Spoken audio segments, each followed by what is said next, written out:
தூர்வாரி தண்ணீர் நிரப்ப வேண்டும். சேலம் ஸ்டீல் பிளான்ட் பிரச்சனை பற்றி கடந்த முறையும் நான் சொல்லியிருக்கின்றேன். ஒரு அறிவிப்பு தான் வந்திருக்கிறது. இன்னும் அந்த கட்சி அப்படியே தான் இருக்குது. மேல ஒரு அறிவிப்பு வந்திருக்கிறது, அவ்வளவுதான். அது அறிவிப்பை நான் பெரிதாக கருதவில்லை. இந்த நிலத்தை திருப்பி கொடுக்க வேண்டும், கொடுத்தவர்களிடம் திருப்பி கொடுக்க வேண்டும். ஏன் இவ்வளோ சுமார் வச்சிருக்கிறீங்க? இல்ல 4000 ஏக்கர், 4000 ஏக்கர், அதில் கிட்டத்தட்ட ஒரு 700 ஏக்கர் எடுத்திருக்கிறாங்க. மருத்துவக் கல்லூரி அதுக்குள்ள 3000 ஏக்கர் திருப்பி கொடுக்க வேண்டும். இங்கே சேலம் நகரத்தில் குப்பையை எரிக்கின்ற பிரச்சனைகள் இன்னும் அதுக்கு தீர்வு வரல. அது சம்பந்தமாக அகாடமி கட்சி போராட்டம் முடிவு. தமிழ்நாட்டில் சமீபத்தில் பார்த்தீங்கன்னா அரிசி விலை 6 ரூபாய் ஏற்றிருக்கிறாங்க. இன்னும் ஒரு 12 ரூபாய் ஏற இருப்பதாக செய்திகள் வெளிவந்து கொண்டிருக்கிறது. இதற்கு முக்கிய காரணம் கடந்த ஆண்டு குருவை சம்பா 2 சாகுபடியும் குறைந்திருந்த நிலையில குருவையில் பார்த்தீங்கன்னா 2 லட்சம் ஏக்கர் குருவை நீர் வராத காரணத்தால், கருகிய காரணத்தால், இதே போன்ற சம்பாவும் குறைச்சலாக நெல் சாகுபடி செய்திருக்கிறார்கள். அதனால இன்னும் விலைவாசி உயர இருக்கிறது. அதை கட்டுப்படுத்த வேண்டும், அரசு கட்டுப்படுத்த வேண்டும். தமிழக அரசு உடைய நீண்ட நாள் கோரிக்கையை கேட்டுக்கொண்டிருக்கின்றோம். ஜாதிவாரி கணக்கெடுப்பு நடத்த வேண்டும் என்று ஆந்திராவும் தொடங்கிவிட்டார்கள். தெலுங்கானாவில் விரைவில் அறிவிப்போம் என்று அந்த முதலமைச்சர் ரேவந்த் ரெட்டி அவர்கள் சொல்லியிருக்கிறார்கள். பீகாரிலே முடித்திருக்கிறார்கள். இதெல்லாம் செய்து முடித்திருக்கிறார்கள். ஆனால் தமிழக அரசு இன்னும் அதை பற்றி ஒரு வார்த்தை கூட பேசாதது இது கண்டிக்கத்தக்கது. வருத்தம்லாம் கிடையாது, இது கண்டிக்கத்தக்கது. அப்ப நீங்க சமூக நீதி பத்தி நீங்க பேசாதீங்க. பேசுறதுக்கு தகுதி கிடையாது. திமுக அரசுக்கு சமூக நீதி பற்றி பேசுவதற்கு தகுதி கிடையாது. ஏன்னா இந்தியாவில் இடஒதுக்கீடு என்பது சாதி அடிப்படையில் தான் வழங்கப்படுகிறது. ஆனால் அந்த சாதியின் அடிப்படையிலே கணக்கெடுப்பு 1931 தான் கடைசியில் நடத்தப்பட்டது. வெள்ளையர்கள் 93 ஆண்டுகளுக்கு முன்பு நடத்தப்பட்ட கணக்கெடுப்பு. இதில் வைத்துதான் இன்று வரை இடஒதுக்கீடு வழங்கப்படுகிறது. இடையிலே எந்த சமுதாயம் அதனால் வளர்ச்சி பெற்றிருக்கிறது, பயன்பெற்றிருக்கிறது, எந்த சமுதாயங்கள் பயன்பெறவில்லை என்று தெரிந்து கொள்ள முதலமைச்சருக்கு ஆர்வம் இல்லையா? எப்படி அது ஆர்வம் இல்லாம போகும் உங்களுக்கு? ஒரு உதாரணம், பீகார்ல சாதிவாரி கணக்கெடுப்பு நடத்தினாங்க. அந்த அடிப்படையில் இடஒதுக்கீடு அதிகப்படுத்தினார்கள். 60 விழுக்காட்டிலிருந்து 75 விழுக்காடு அதிகப்படுத்தினார்கள். அது மட்டுமல்ல, அங்க முக்கியமான ஒரு புள்ளி விவரத்தை கண்டறிந்தார்கள். அது 94 லட்சம் குடும்பங்கள், பீகாரில் 94 லட்சம் குடும்பங்கள் மாதம் வருமானம் 6000 ரூபாய்க்கு குறைவாக இருக்கிறது என்று அந்த தகவலை கண்டறிந்தார்கள். இந்த கணக்கெடுப்புல சர்வேயில், இது காசு சென்சஸ் நாங்க கேட்கல, காசு சர்வே தான் நாங்க கேட்கல. அப்போ அந்த 94 லட்சம் குடும்பங்களுக்கு 2 லட்சம் ரூபாய் அடுத்த 2 ஆண்டுகளுக்கு ஒதுக்கி இருக்கின்றார்கள். அதுல யாராவது ஒருத்தருக்கு தொழில் தொடங்குவதற்கு. அப்போ இதுதான் உண்மையான சமூக நீதி, இதுதான் உண்மையான வளர்ச்சியான தான். இது செய்யணும். இது தெரியறதுக்கு உங்களுக்கு மனசு வரல. எல்லாமே கோரிக்கை வச்சிருக்கிறாங்க. எந்த சமுதாயமோ யாரும் எதிர்க்கல. ஏன் உங்களுக்கு இன்னும் மனசு வரல? மனசுதான் வரல. சட்டம் இருக்கு. இந்தியன் ஸ்டாட்டிஸ்டிக்கல் ஆக்ட் 2008 படி பாத்தீங்கன்னா பஞ்சாயத்து தலைவருக்கு கூட சாதிவாரி மக்கள் தொகை கணக்கெடுப்பு நடத்துவதற்கு அதிகாரம் இருக்கு. பஞ்சாயத்து தலைவருக்கு இருக்கு. அப்ப முதலமைச்சருக்கு இல்லையா? அந்த சட்டத்தின்படி தான் பீகார்ல எடுத்துருக்காங்க, ஆந்திராவில் எடுத்துட்டு இருக்கிறாங்க. அதனால தமிழக அரசு உடனடியாக அதை நடைமுறை எடுக்க வேண்டும், நடைமுறைப்படுத்த வேண்டும். அது இல்லாமல் சமீபத்தில் பார்த்தீங்கன்னா மேகதாது அணை சம்பந்தமாக வனத்துறையில் உள்ள நிலங்களுக்கு வேறு இடத்திலே மாற்று நிலங்களை கையப்படுத்தி கொடுக்க வேண்டும் என்று ஆளுநர் உரை, குடியரசு தினத்தில் கர்நாடகாவில் ஆளுநர் உரை அதில் வந்திருக்கு. கண்டிக்கத்தக்க சட்டத்திற்கு எதிரான, உச்சநீதிமன்ற தீர்ப்புகளுக்கு எதிரான, காவிரி நடுவர் மன்ற இறுதி தீர்ப்புக்கு எதிரான செயல்பாடுகள் கர்நாடக அரசு ஈடுபட்டுக் கொண்டிருக்கிறது. இது கண்டிக்கத்தக்கது. இதற்கு மத்திய அரசு கடுமையான நடவடிக்கை எடுக்க வேண்டும்.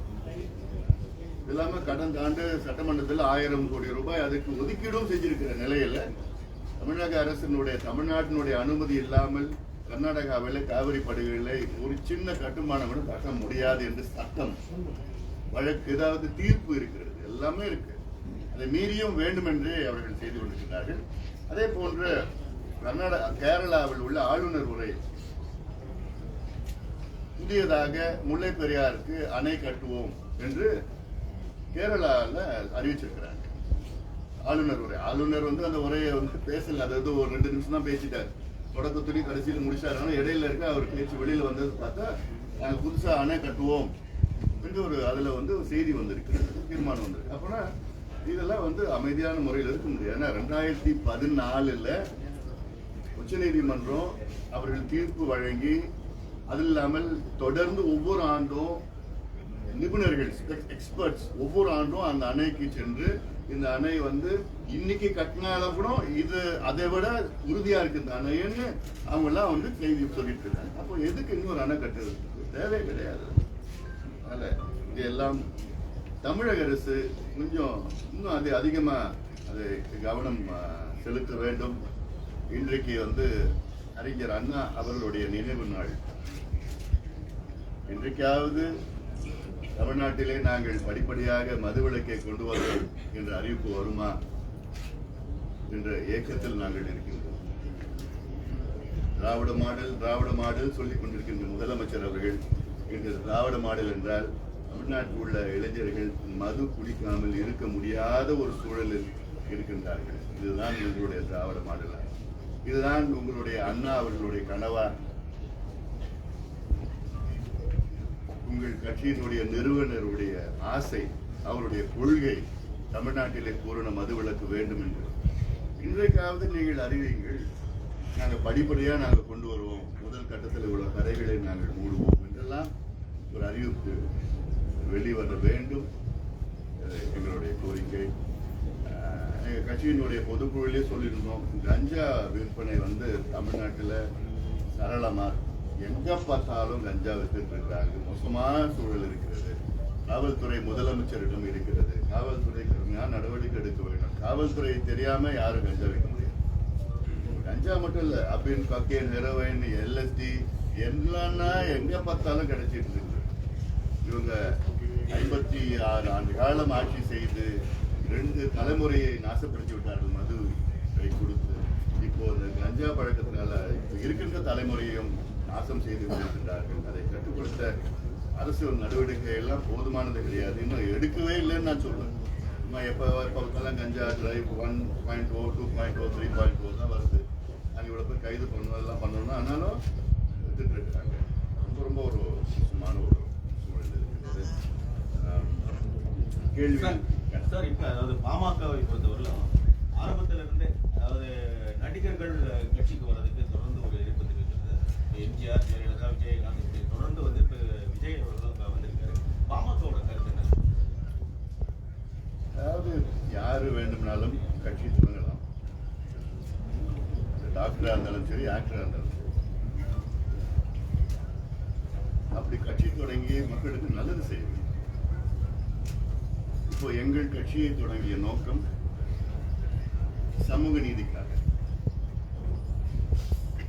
இன்று இந்தியாவிலே 2 இடஒதுக்கீடுகளை பெற்று தந்தது பாட்டாளி மக்கள் கட்சி. தமிழ்நாட்டில் 4 இடஒதுக்கீடுகளை பெற்று தந்திருக்கிறது பாட்டாளி மக்கள் கட்சி. ஆக மொத்தம் பாட்டாளி மக்கள் கட்சியால் தமிழ்நாட்டுக்கும் இந்தியாவுக்கும் 6 இடஒதுக்கீடுகளை பெற்று இருக்கின்றோம். அது மட்டுமல்ல, இன்று தமிழ்நாட்டிலே பூரண மதுவிலக்கு வேண்டும் என பாட்டாளி கட்சி தொடர் போராட்டத்தினால் இன்று தமிழ்நாட்டில் உள்ள அனைத்து கட்சிகளும் நாங்களும் மதுவிலக்கு கொள்கை ரீதியில் ஏற்றுக்கொண்டிருக்கின்றோம். இதுவரை இந்த திராவிட கட்சிகள் அதை பற்றி பேசாத திராவிட கட்சிகள் எங்களுடைய அழுத்தத்தால் அவர்களும் இன்று ஏற்றுக்கொண்டிருக்கின்றார்கள். அது மட்டுமல்ல, இந்தியாவிலே பொது இடங்களில் புகைப்பிடிக்க கூடாதுன்னு சட்டத்தை கொண்டு வந்திருக்கிறது பாட்டாளி மக்கள் கட்சி. குட்காவை இந்தியாவிலிருந்து தடை செய்திருக்கிறது பாட்டாளி மக்கள் கட்சி. புகையிலை பொருட்கள் எச்சரிக்கை விளம்பரங்கள் கொண்டு வந்தது பாட்டாளி மக்கள் கட்சி. இந்தியாவிலே 108 ஆம்புலன்ஸ் கொண்டு வந்தது பாட்டாளி மக்கள் கட்சி.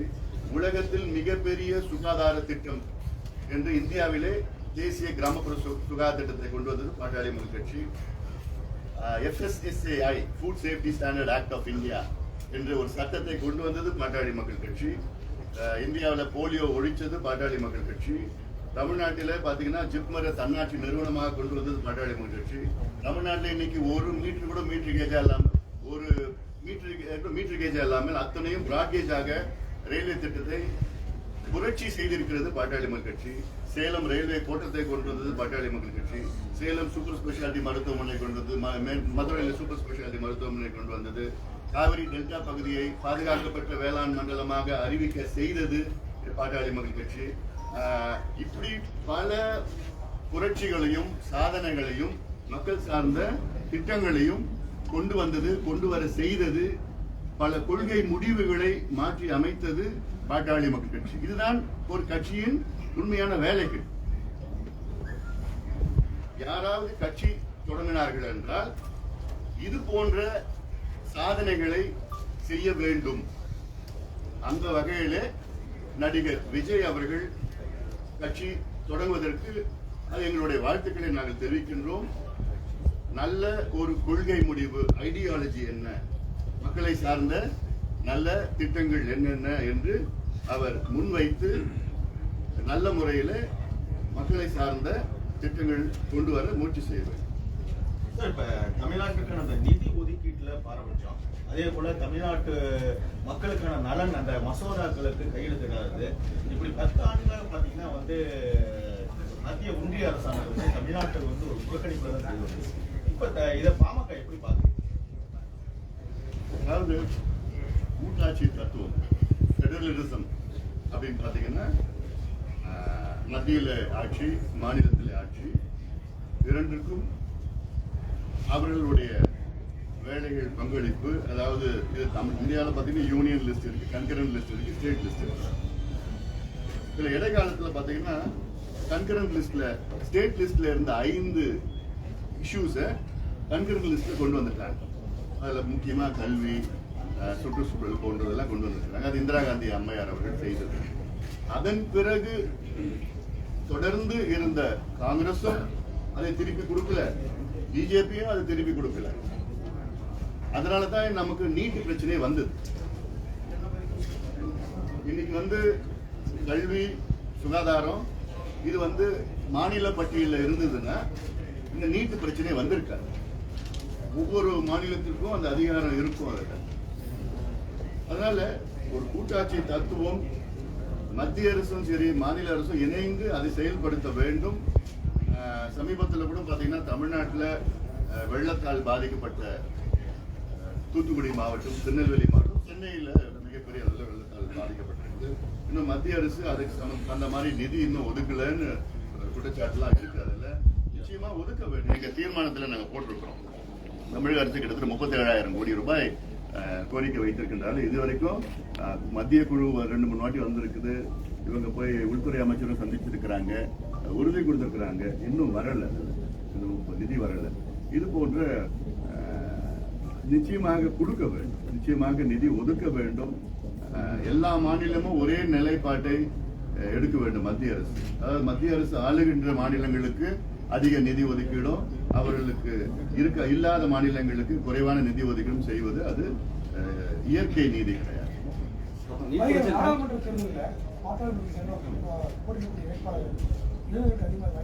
நிச்சயமா இளைஞர்களுக்கு அதிகமா வாய்ப்பு கொடுக்கும். இன்னும் சொல்ல போனா எங்க கட்சியில் தான் அதிக இளைஞர்களுக்கு வாய்ப்பு கடந்த காலத்திலே கொடுத்துருக்கோம். சார், எய்ம்ஸ் மருத்துவமனை பொறுத்தவரை இந்த இதுல நிதி பட்ஜெட் கூட வரும் எதிர்பார்த்தோம். 30 ஆண்டுகளா இன்னும் வெறும் வெற்றி நிலமா தான் இருக்கு. இப்போ மதுரை எய்ம்ஸ்ல உள்ள பிரச்சனை என்னன்னா, மத்திய அரசு நேரடியாக நிதி கொடுக்காமல் இந்த நிதி ஜப்பான் உள்ள ஜைகா நிறுவனம் நிதி ஒதுக்க வேண்டும் என என்னன்னா, பிஜேபி ஆளுகின்ற சில மாநிலங்கள்ல நேரடியாக மத்திய அரசு நிதி கொடுத்திருக்கு எய்ம்ஸ்.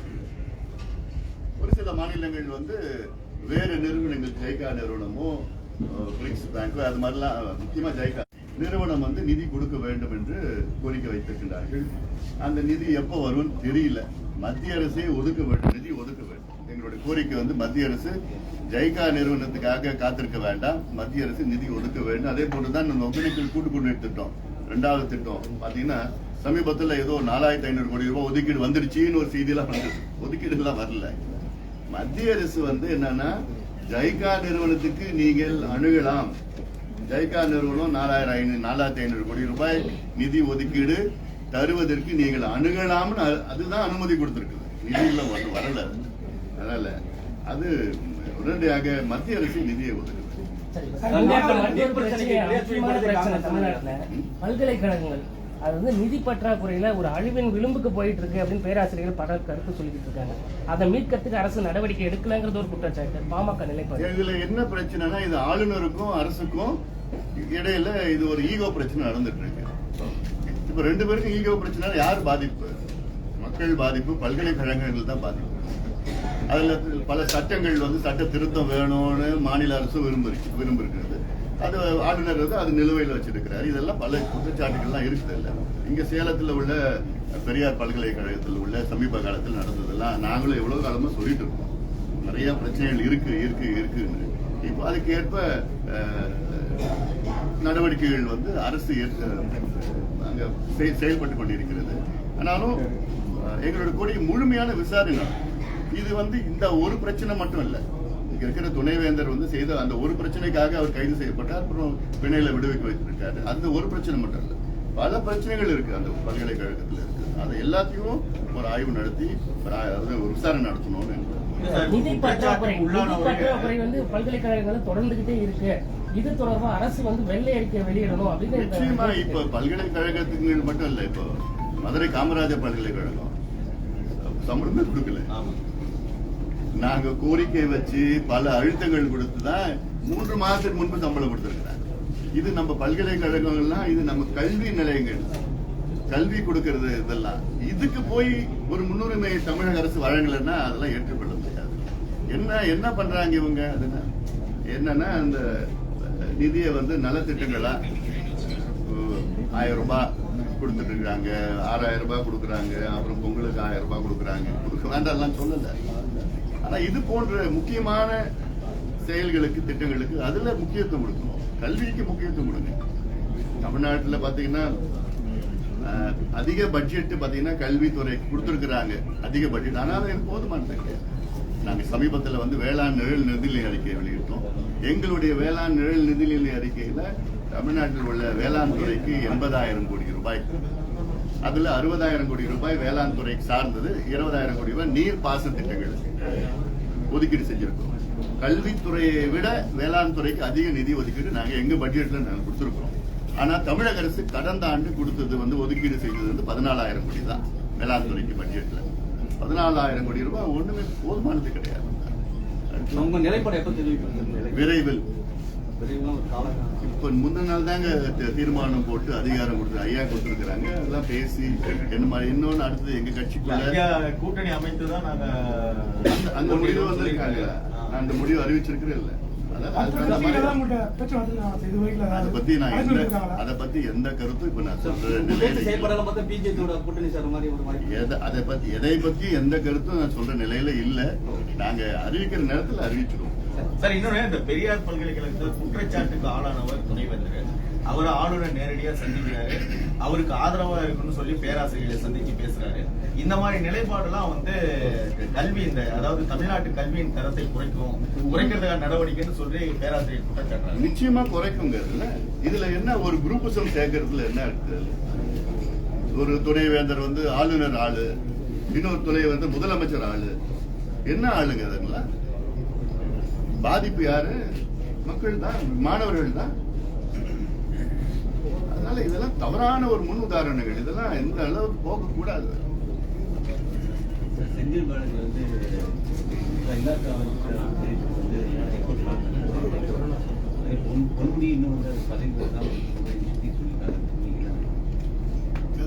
இந்த முடிவு முதலமைச்சர் தான் எடுக்கணும். எந்த காரணத்துக்கு செந்தில் பாலாஜி அவர்களை இவ்வளவு நாளா அமைச்சரா வச்சிருக்கிறாங்கன்னு தெரியல. இதே பிரச்சனை தான் டெல்லியில இருந்தது. மாசத்துக்கு 1,50,000 செலவாகும். அவரு அந்த செலவு அவரு அது விட்டுடுங்க. அமைச்சருக்கு என்னன்னோ இல்லை இதுவோ அது பண்ணணும், செய்யணும், புரோட்டோக்காலோ செய்யணும். வேற டெல்லியில விட இதே நிலைமை தான் இருந்தது. அந்த ஜெயின் ஒருத்தர் ரொம்ப காலமா இருந்தாரு, அதுக்கு பிறகு அவரை வந்து விடுவிச்சுட்டாங்க. அதனால எதுக்கு இவ்வளவு காலமா வச்சிருக்கிறீங்க புரியல. வேற ஏதாவது இருக்கா? அமலாக்கத்துறையை வச்சு எல்லாரும் தாக்கு தாக்குறாங்க சார். அதனாலதான்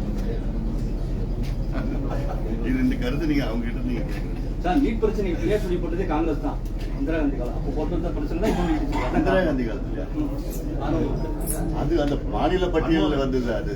அது வந்து இந்த நீட் பிரச்சனை மட்டும் இல்ல, பல பிரச்சனைகள் இருக்குது. நீட்டு கொண்டு வந்தது காங்கிரஸ் தான். அதுதான் கேட்கிறேன். அது இந்திரா காந்தி காலத்துல இல்ல. நான் மத்திய அமைச்சரா வந்த பிறகு, நான் இருக்கிற வரைக்கும் அது கொண்டு வரல. அந்த முயற்சி நடந்தது. நான் வெளியே வந்த பிறகுதான் இந்த நீட்டுன்னு அந்த கான்செப்ட் கொண்டு வராங்க. அப்போ திமுகவும் வந்து அங்க அமைச்சரவையில இருக்கிறாங்க, கூட இணை அமைச்சரா இருக்கிறார் சுகாதார காந்தி இருக்கிறாங்க. அதுக்கப்புறம் கொண்டு வந்து அப்புறம் நீதிமன்றத்துல ஒரு வருஷம் தடை பண்ணிட்டாங்க, தேர்வு நடத்தக்கூடாது தடை பண்ணிட்டாங்க. அதன் பிறகு பிஜேபி வராங்க. பிஜேபி வந்து அதை அமல்படுத்துறாங்க, ஃபாலோ பண்றாங்க, அதை தீவிரப்படுத்துறாங்க, எல்லாம் பண்ணிட்டாங்க. இன்னைக்கு பாத்தீங்கன்னா நீட்னால அவங்க சொன்ன காரணம், நீட் எதுக்கு கொண்டு வரணும்னா தகுதியான மருத்துவர்களை நாங்க வந்து கொண்டு வரணும். ஆனா இவ்வளவு காலமா தகுதியற்ற மருத்துவர்கள்லாம் வந்திருக்கிறாங்க அப்படின்னு ஒரு எண்ணம். எங்கெல்லாம் நாங்கெல்லாம் தகுதி கிடையாதா? இவ்வளவு பேர் நல்ல உலக அளவுல மருத்துவர்கள் வந்திருக்கிறாங்க, யாருக்கும் தகுதி இல்லையா இவ்வளவு காலமா வந்தது? அது ஒன்று சொன்னாங்க. அடுத்தது வந்து மருத்துவத்துறை வந்து வணிகமயமாக்க கூடாது, கமர்ஷியலைசேஷன் மெடிக்கல் எஜுகேஷன் இருக்கக்கூடாதுன்னு சொன்னாங்க. இன்னைக்கு ரெண்டுமே தோல்வி அடைஞ்சிருக்காங்க சொன்ன காரணம். போன வருஷம் பிஜி சீட்ஸ் ஸ்பெஷாலிட்டியில பாத்தீங்கன்னா ஜீரோ எலிஜிபிலிட்டி. அப்போ ஜீரோ எலிஜிபிலிட்டி வச்சிருக்கிற டாக்டருக்கு எந்த மாதிரி இருப்பாங்க, என்ன மாதிரி ஆபரேஷன் செய்வாங்க? அதுவும் பிஜி அதுதான் தேவையில்லையே. அது இல்லாம எம்பிபிஎஸ் கூட எடுத்துக்க. எம்பிபிஎஸ்ல நான் பல இடத்துல சொல்லிட்டு தான் இருக்கேன்.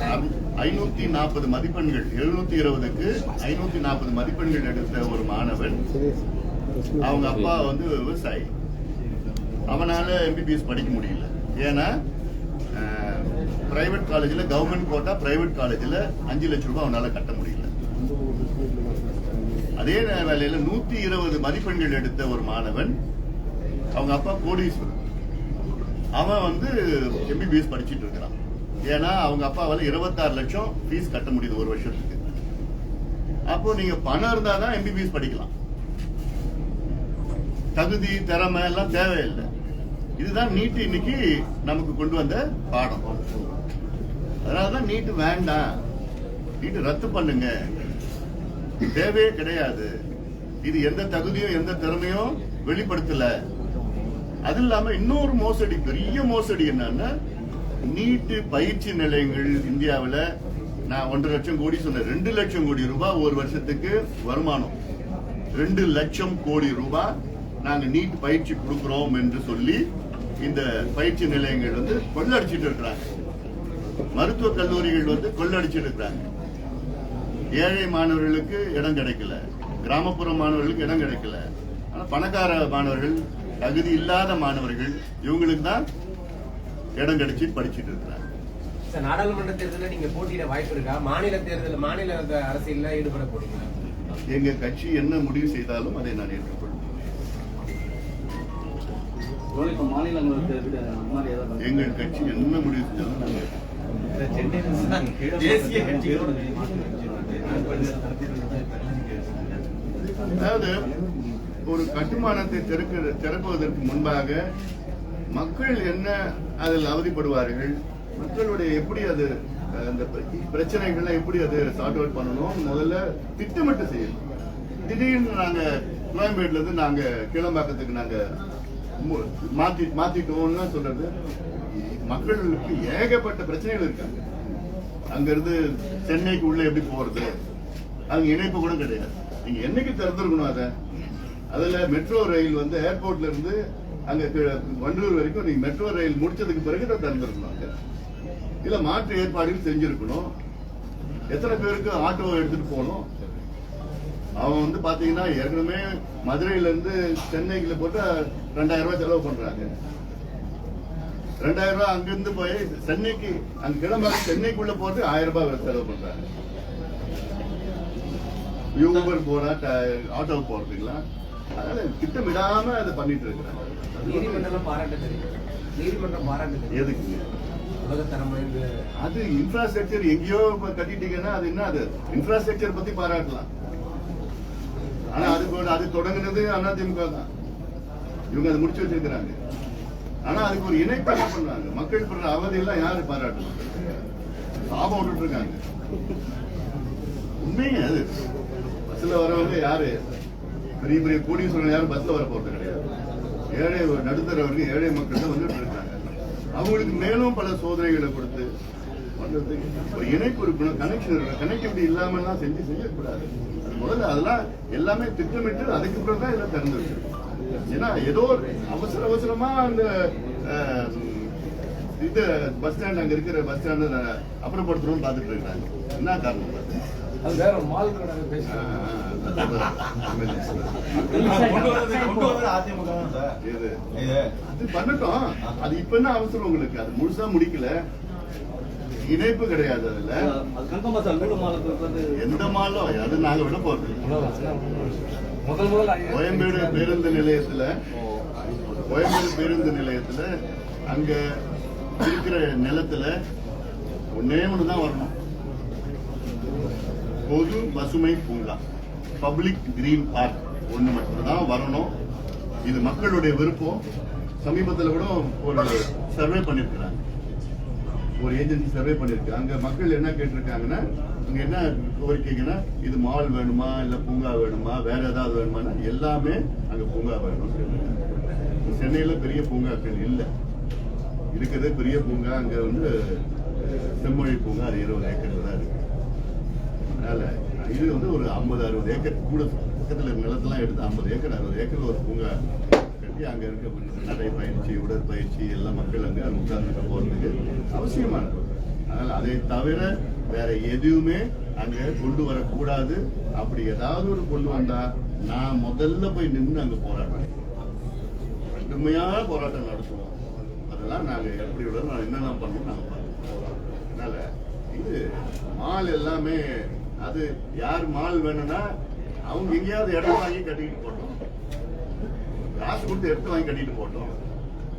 அரசு நிலத்தை எதுக்கு நீங்க மாலுக்கு கொடுக்கணும், சூப்பர் மார்க்கெட் கொடுக்கணும், ஹைப்பர் மார்க்கெட் கொடுக்கணும், எது கொடுக்கணும்? அதெல்லாம் இப்ப இது போன்ற பொது மக்கள் பயன்படுத்துகின்ற கட்டுமானங்கள் பார்க்க அவசியமா அதுக்கு பண்ணிட்டோம்.